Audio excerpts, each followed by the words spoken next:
I'm not surprised, though I wasn't surprised by the level of frustration. In fact, to her own credit, she said the president is terrible. And given what Nigerians have endured under, first of all, the 8 years of Buhari and now almost 2 years of President Tinubu, I think using the word terrible is even an accolade, because Nigerians are in despair and despondency. But in Nigeria, the problem is there is sufficient anger and frustration. The question is, what do we do with the frustration that we have? Because pain must be converted into passion to take reasonable action to getting results. I mean, Fela sang before I was born that in 1990 they go give us water from United Nations. In 2025, Nigeria still has more than 40 million people who do not have access to water. So everybody who came out to support this challenge came from a place of pain and frustration.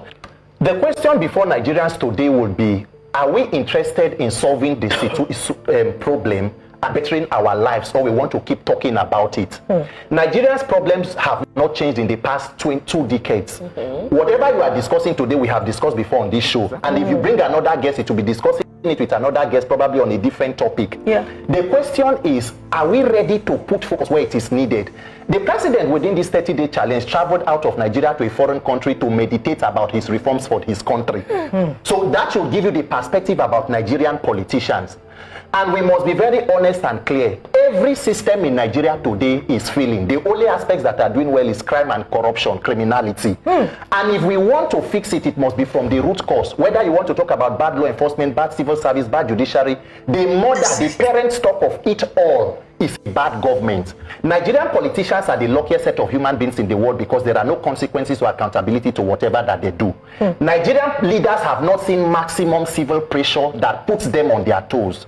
For example, the NSAS you talked about, I kept saying it during the NSAS because anybody who knew how the protest will go knew it would have ended that way.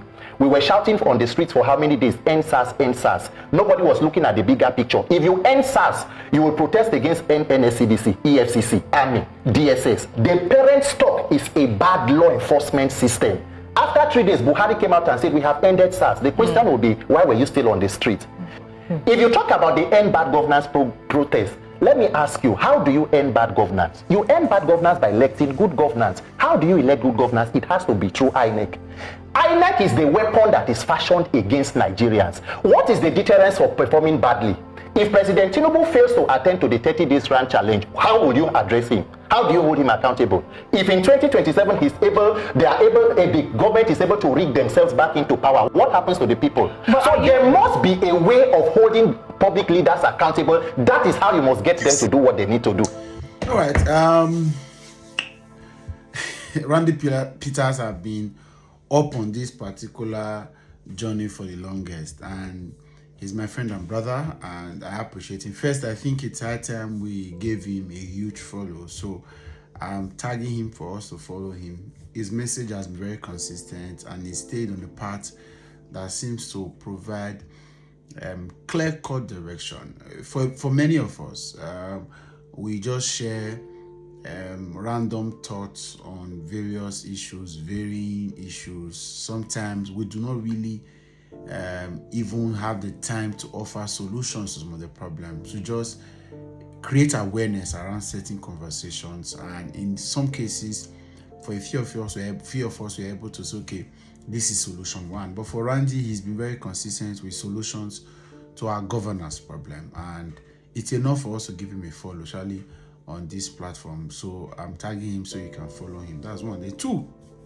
it's also important to realize that it is doable. I got inspired watching one of my friends, Idris Ekeri's video a couple of minutes ago, where he reminded us of where Nigeria was before 2015 and how the PDP misrule also had them shout to high heavens that it was impossible to have defeated them. I think first and foremost, we need to agree. The only difference in the 2015 and 2027 elections that is forthcoming is the fact that the judiciary has been messed up. We have a very institutional failure. INEC and judiciary has been messed up and bastardized. Some form of quagmire. All right. But one of the things that could humble the judiciary and the electoral system is for us to look back at our electoral processes. And it is heavy, and that's what Randy seems to be. The wing he plays in the team that is fighting for a better Nigeria. He's standing in the in the particular position that says let's fix our electoral system, and it's something that all of us begin to give attention. I think if we give our electoral system the best focus from Nigerians, from political class, from opposition, we give it the attention that it deserves, this administration will be kicked out 2 hours into the election on election day 2027. And I mean that with all. See, anybody can defeat Tinubu on the polls or at the polls. Anybody. What we just need is a viable electoral process that set clear-cut rules of what to be and ensure that INEC follows the precept clearly, and the judiciary doesn't have a loophole to manipulate the election result. That's all. See, there is nothing you can do.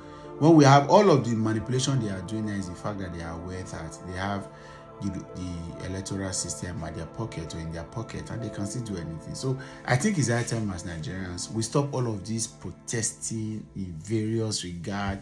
That does not mean, and I'm saying this to everybody, I'm not here castigating, but I'm saying more election. If you really do mean well for this country, if you have hopes of becoming president in 2027, 2031, 2035, 2039, I don't know, then it's that time we looked back, except if you guys do not agree with us. Because sometimes I've asked myself, do these guys agree that there's a basic problem with the electoral system? We kept shouting that won the election. What gave the confidence for INEC to switch off the server for the presidential election on election day 25th of February 2023? Definitely the Electoral Act. And they knew that there was a loophole. They went to court, and the court said that INEC reserved the right to decide how they collate results, that the IRF is not a collation center. And it's not, it is, technology was supposed to come to help aid and remove the friction in our electoral system, but it came, and then our politicians studied the way to use it to manipulate their way to get it. So again and again, it is high time we looked into this sincerely. All of us, Peter Obi, Omodele Sowore, Nasser El-Rufai, let's not deceive, except these guys. From now, I'm beginning to consider any politician that is not talking seriously about the Electoral Act and how we can have a renewed electoral system for the next election. I see the person as working for the ruling party just to make noise. That's the point. That's how I now see you. If you are not focused, if in all of your consultations and workings, it is not reflecting that you are bothered by electoral system, not just mentioning it, but looking at how well we can have a vibe. Because if we do have a viable electoral system, forget INEC being independent. Let's go back to electoral act that ensure that all of the things we are going to do in 2027, all of the errors we noticed in 2023, all of them are corrected in the electoral act, and ensure that the loopholes are blocked, that nobody can evade it. That if for any reason at 85% into elections, the server stop working, pause it there, pause the election there, stop it. Don't do manual collation, leave it there, and make it available that somebody can go to jail for infringement, for manipulation, for distortion. And if INEC fails to deliver its promise, INEC chairman, all of the officers, principal officers will go to jail for failing, because you are supposed to have tested. You cannot use 4 years to prepare for an election, and on election day you are saying that something switched off. Bro, people are writing JAM in this country. People are writing CBT tests everywhere. People are writing CBT exams in university. If all of our institutions in this country cannot work together to provide a viable and strong network that could ensure that we have a free, fair, flowing connection from all of the beavers around the country in the polling units around the country for just 24 hours. If we have to use 4 years to prepare for 24 hours and we still fail, then there's no reason having all of it. So we should have our institutions, all our organs. But the reason why these guys are not paying attention, because it's still the way for them to be able to manipulate. I do not expect the ruling party to take this serious, all opposition parties. And that's why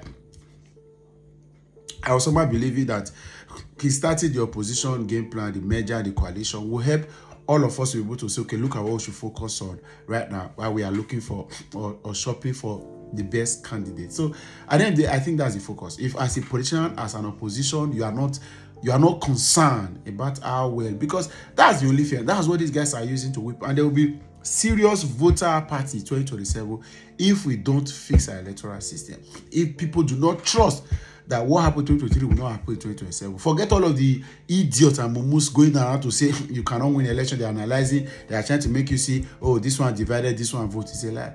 These guys manipulated that system. They knew the loopholes, and judicial stand on it. They already exposed the fact that we have a long way to go. If we fix electoral system, any idiot can defeat Bola Tinubu 2 hours into election. Because of us, is a forgotten issue. It doesn't have the capacity, the competence, the commitment to deliver good to this country. So he's not ready. Any idiot, I'm telling you, even Sani Abacha can be woken up from death and he will defeat Bola Tinubu 2 hours into the election. Let's tell ourselves the truth. So thank you again. Let's follow Randy and let's keep this message up. I'll catch you another time. Bye for now.